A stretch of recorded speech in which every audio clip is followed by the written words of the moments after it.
د امنیت لا ټینګښت او د خلکو ستونزو ته په اسانۍ د رسېدو په موخه د کورنیو چارو وزارت له لوري 40 تراده موټرسایکلونه د میدان وردګ ولایت امنیه قمندانۍ پولیسو ته وسپارل شول.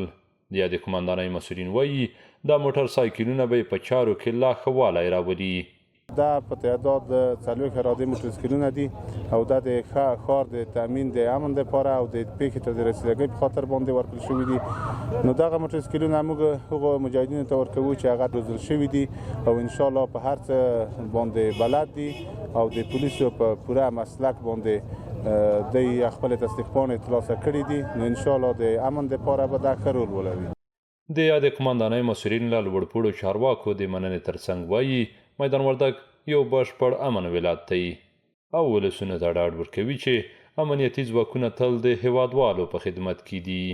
خو د خپل موفق مسؤلینو مننه کوو چې د میدان وردګ او د دغه شریفو ولسو خلکو د غم نه دوی سره د امنیت په اړه موږ ته 40 اراده موټران راکړي دي او بیا دغه دې خواته د میدان وردګ مجاهد پرور ولس ته انشاءالله موږ اطمینان ورکوو د امنیت په اړه چې له دې بعده مخکې هم د امنیت اوس بیا هم د امنیت په خاطر ډېر اطمینان ورکوو.